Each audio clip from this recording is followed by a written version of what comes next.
Stand by SOT1. Standing. 10 seconds. Ready, rollin'. Ready, SOT1. Ready. In 4, 3, 2, 1. Roll in.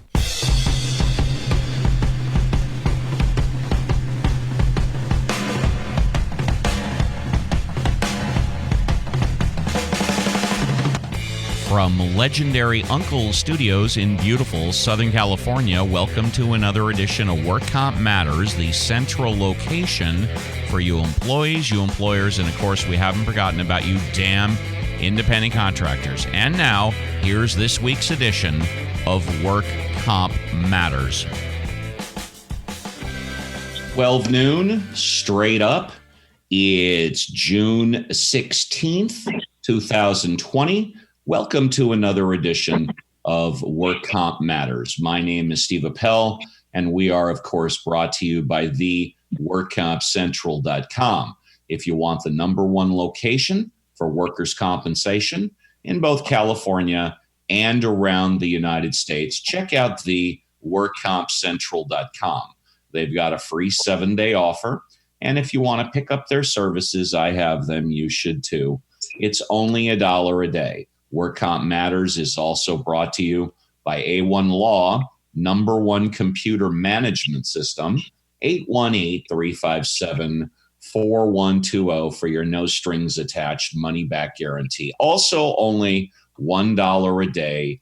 A1 Law. Good afternoon, everybody. I'm joined by my chief of staff, Dr. Mike Simon, the madman across the water, Mr. John Scalia.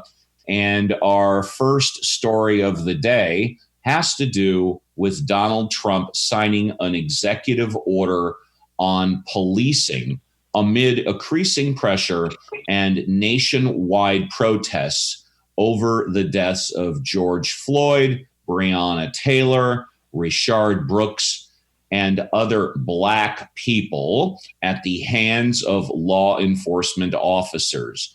Donald Trump said, quote, today is about pursuing common sense and fighting for a cause like we seldom get the chance to fight for, Trump said. We have to find a common ground.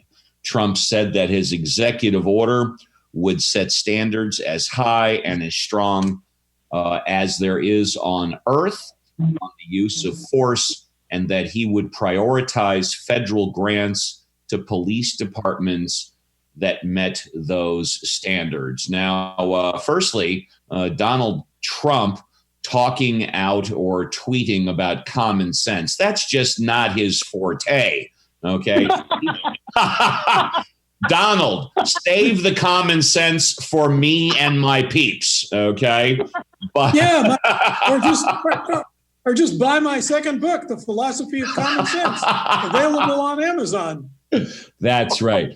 But speaking of Donald Trump's executive order, I was speaking to the madman across the water before the show about this. And John basically advised me in so many words, this is nothing new, at least what the order means or what changes it will make. John, take a minute. I know you want to talk about something else, but take a minute or two and explain why Donald Trump's order about executive force, in your opinion, is really nothing new. Yeah, because most police forces apparently already use that as a standard for utilizing a chokehold. It's also my understanding that several years ago, after some people had died as a result of a chokehold, that LAPD absolutely got rid of it. So he's not saying, and he did not say a single word about qualified immunity, which is what this whole thing is really about. He was totally silent about it, which is not surprising because he doesn't want to say anything about it, because then he would have to actually deal with real reform, which he does not want to do. John, I did a very limited amount of research on the chokehold. And my understanding, please correct me if I'm wrong, is that there are two different types. One is a vascular chokehold, which cuts off blood to the brain. And if it's done properly, you're going to pass out in 10 seconds and then you can be released. The other is a respiratory chokehold. My understanding is the vascular chokehold is on the side, which when the George Floyd incident was happening, my understanding is at least one of the other policemen said, don't you want to do that on the side or turn him on his side? The other is the respiratory chokehold, which would either be in front or in back, which cuts off oxygen. John, do you know anything about that?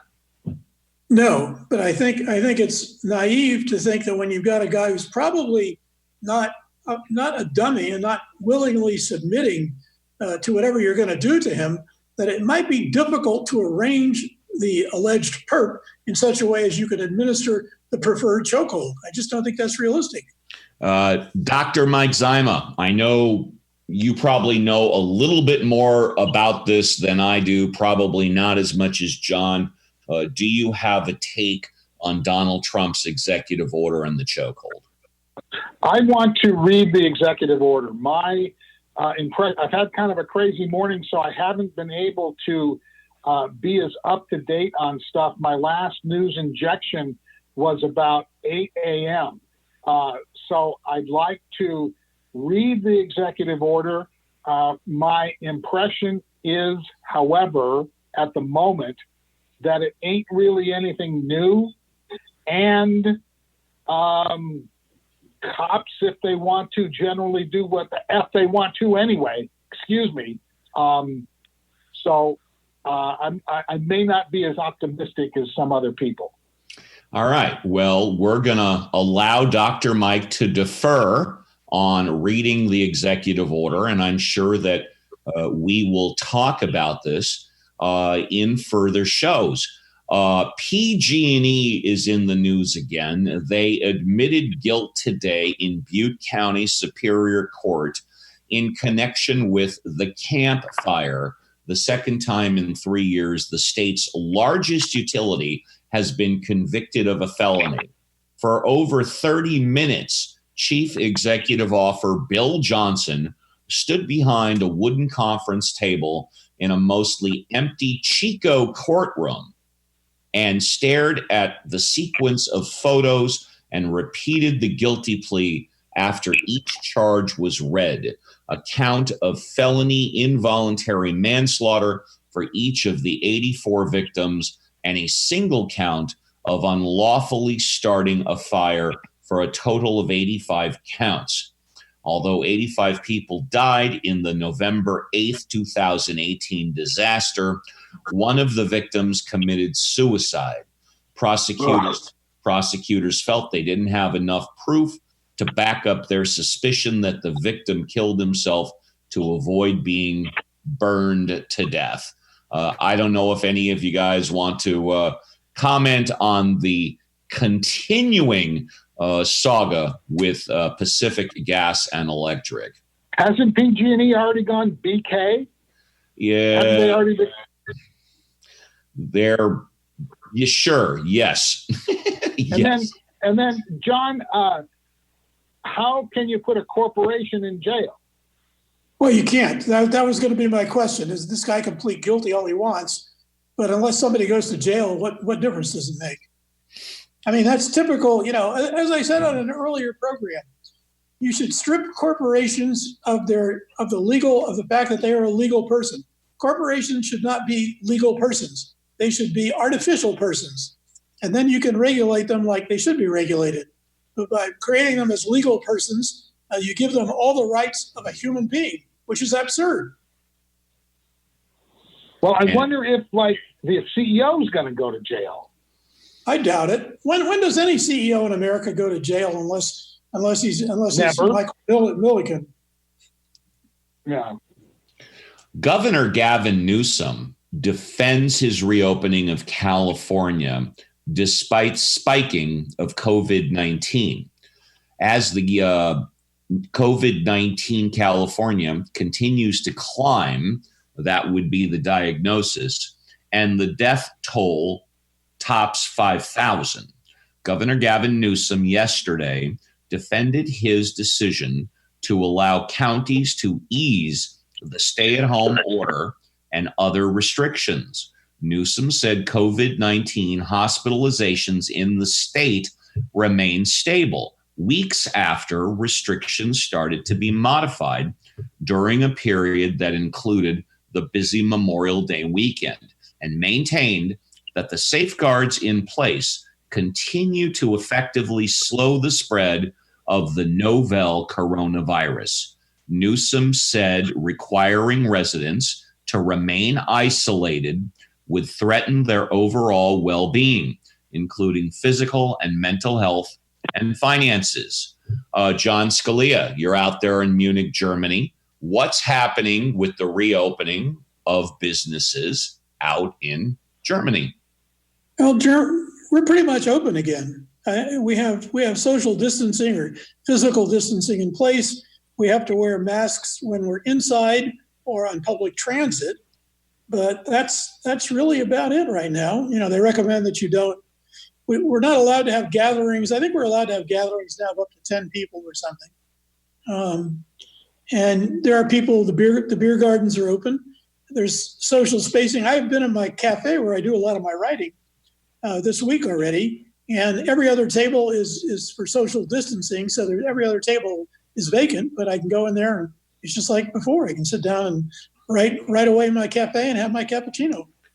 Dr. Mike, when you're not podcasting on Work Comp Matters or at the office or at home, what are you noticing out and about in public?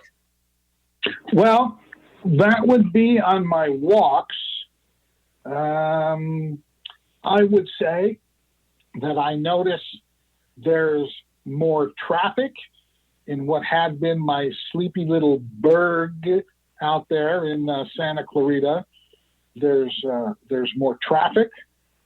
There's more and more restaurants that are opening up. I went to a sushi place this weekend that had just opened for takeout, and they said that in 2 to 3 weeks they were going to open for dining in. It appears to be gradually opening up, which is good. And as go ahead, John. Go ahead. Yeah, John. I use public transit a lot. In fact, I don't have a car here, and there's been a notable increase in the amount of people now back on the public transit. And I have a fairly busy street in front of my building, and there's been a notable increase in the amount of traffic too. So it's like Munich is coming back to life, really. My name is Steve Appell. You're dialed into Work Comp Matters. We are brought to you by the workcompcentral.com. If you want the number one location for workers' compensation in both California and around the United States, check out the workcompcentral.com. They've got a free 7-day offer. And if you want to pick up their services, I have them. You should too. It's only $1 a day. Work Comp Matters is also brought to you by A1 Law, number one computer management system, 818-357-4120. At least 1,000 restaurants in Los Angeles County apparently are not following coronavirus safety rules, inspections show. As more sectors of the economy are poised to reopen in Los Angeles, public health officials visited some of the establishments that are already open to check whether they are meeting the county's requirements to do business. Officials visited roughly 2,000 restaurants over the weekend and found that half of them were not in compliance with the county's guidelines. Dr. Mike, do you think that restaurants that are not following the county's guidelines should be shut down or fined or given a slap on the wrist or just not patronized? I think they should be warned once and then shut down. John, what's your take? What's going on? What's your take with the story I just read, and what's happening with restaurants in Munich, Germany? People here follow what the authorities tell them to do. I mean, it's a very, it's a society where people believe that the authorities are generally giving them good advice, so the authorities are followed. So in our restaurants, you wouldn't find that. You find compliance. You don't find non-compliance. I mean, you even find it in individuals. When I go to the supermarket, everybody stands, at least when you get in line, you can't, in the aisles, you can't. So when you get in line, everybody is 2 meters apart. So there's good compliance here. I'm not surprised that it's somewhat different over there. And that's why you're living off in Munich, Germany, right? That's part of the reason. Absolutely. I mean, as I said, at my age, I like everything to run properly. Well, at my age, I've got a lighter in one hand, a cigarette in another, and a mute button, which I'm going to press for the next couple of minutes. John, you've got a segment, so take it away, baby. Yeah, I want to begin by saying that one of my most favorite cities in all of Europe is Vienna, Austria. Part of it is, of course, that I went to school in Vienna back in the dark ages, over 50 years ago, and I fell in love with the place. I know it's pretty far east, but let me tell you something. I've pretty much been all over Europe, and I really think Vienna may be, and probably is, the most beautiful city in all of Europe. On the other hand, let me point out to you that politeness, being Höflichkeit politeness is next to godliness in Europe. Now, hopefully I can read the next story and get through it without laughing too much. But here goes. A police-issued fine posted on the R Austria Reddit thread shows that a person in Vienna was fined €500, $560, for farting in front of police officers. If the fine isn't paid, the man could face 5 days in jail. The title of the Reddit post stated, "It's a miracle that the policeman didn't grab the puss right away. We must not be suppressed. Let the intestinal wind escape for everyone." The fine said that in the incident in Benoplatz, Vienna, the person violated a regulation by violating public decency or for an unduly disturbing noise. More specifically, according to the fine, and this is directly from the fine, they violated sorry, folks. They violated public decency by loudly blowing a bowel in front of police officers. I'm not going to read the rest of it, but I just thought it was so funny. And it's, and having lived in Vienna, I can almost understand it. When I was there, it's not true anymore, but, Soccer Torte is a famous chocolate cake, and it was invented at the Hotel Soccer in Vienna. When I was going to school in Vienna, you couldn't even get into the restaurant to eat chocolate cake for dessert unless you had a coat and tie on. Now, of course, standards have fallen everywhere. But anyway, so manners. So is there actually a anti-flatulence statute, or? Well, it's an anti-noise statute. That's really an explosion between the legs, I will tell you. It's a mighty wind. Yeah. All I can say is we should get. I have to admit that I read another article on the same article, or a different article on the same event, and the cop said, "Well, we don't care if people emit gas, but this guy did it on purpose. He was expressing his disdain." Well, I think it was I think it was the right way. I was just going to say thank you very much for that, but go ahead if you got more. No, I think it was a right-wing rally, and I don't know which side of the fence he was on. But apparently, the argument here would be it was free speech, sort of. Dr. Mike, do you have a story for Work Comp Matters to do with anything except flagellants? I do. I'm going to forego the many flatulent stories that I prepared and do facing an estimated $54.3 billion budget deficit because of the coronavirus. California lawmakers on Monday approved a state spending plan that rejects most of Governor Gavin Newsom's proposed cuts to public education and health care, with the hope that Congress will send the state more money by October 1st to cover the shortfall. But the budget likely won't become law because it does not have the backing of Newsom, who has the power to sign, veto, or alter whatever the legislature sends him. Lawmakers passed the budget anyway to make sure they meet a constitutional deadline and will continue to be paid. Legislative leaders will continue to negotiate with the Newsom administration to reach an agreement before the start of the new fiscal year on July. And number one, I'm thinking I wouldn't hold my breath for money coming from the federal government. And number two, it sounds like the California governor has a line item veto. But does that sound like a line item veto to you, John? I wasn't really paying attention. I'm sorry. Well, considering where your mind's at this morning, I can understand. I know one thing that John has talked about many times, and that, of course, has been the Catholic Church. Well, apparently the Sacramento Catholic Church has reopened. Dozens of Catholic worshipers held out their hand to take Holy Communion from Father Michael O'Reilly and seven, oh my God, John Eucharistic,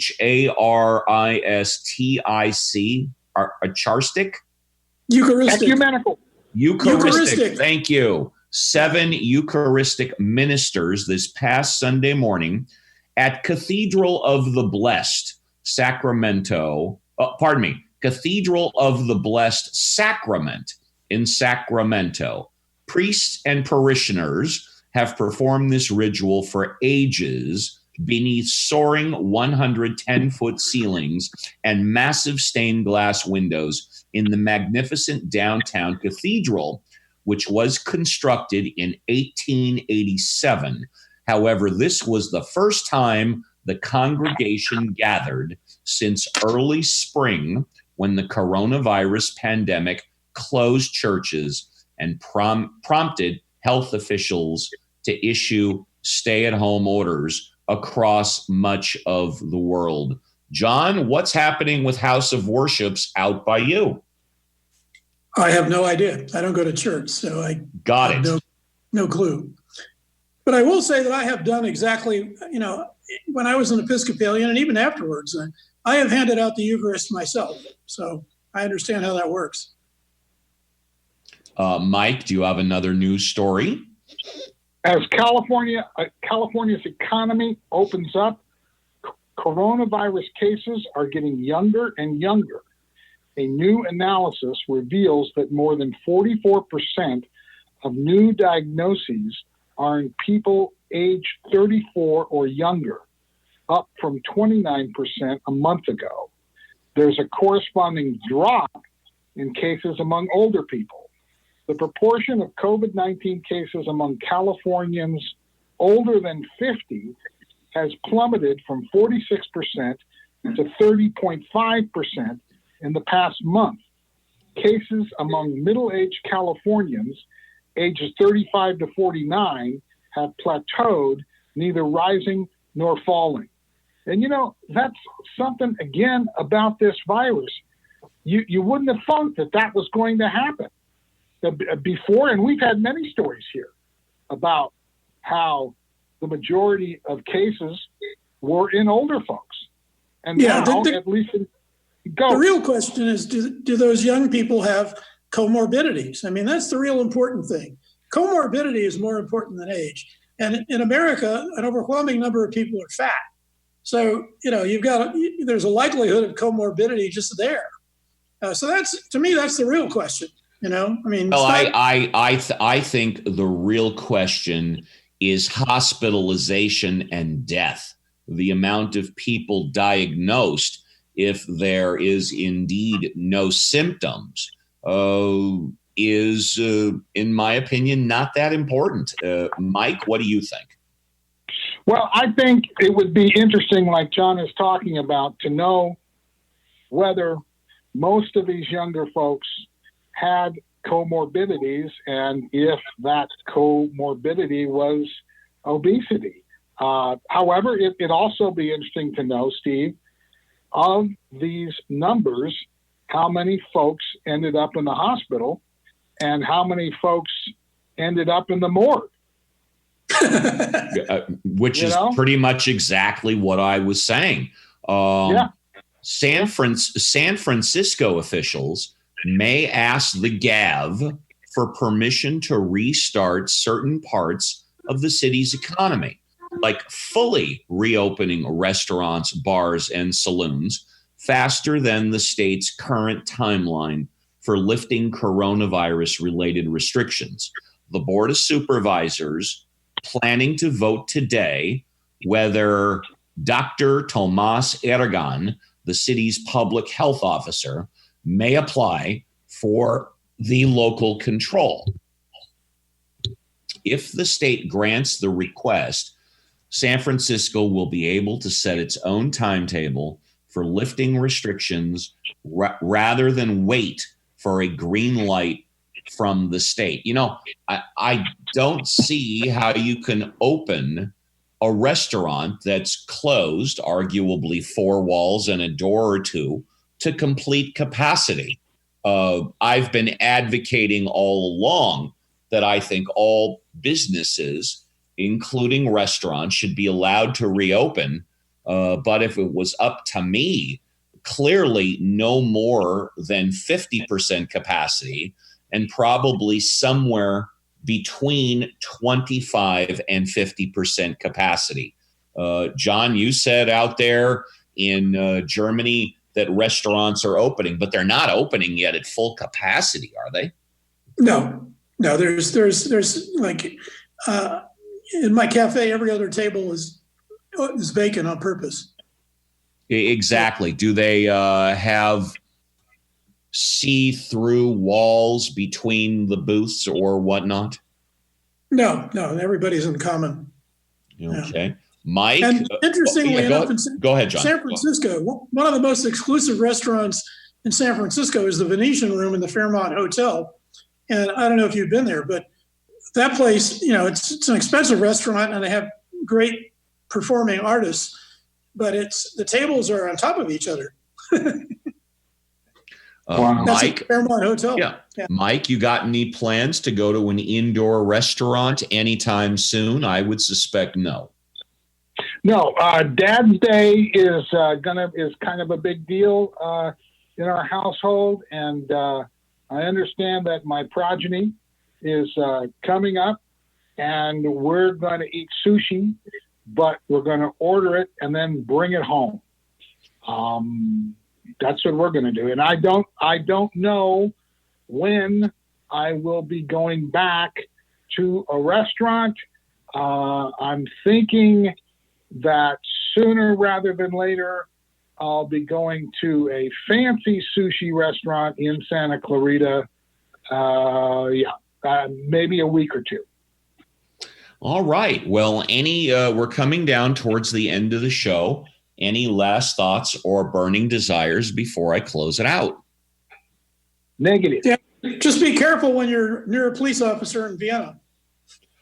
I would say be careful when you're a police officer anywhere. It's a thankless task.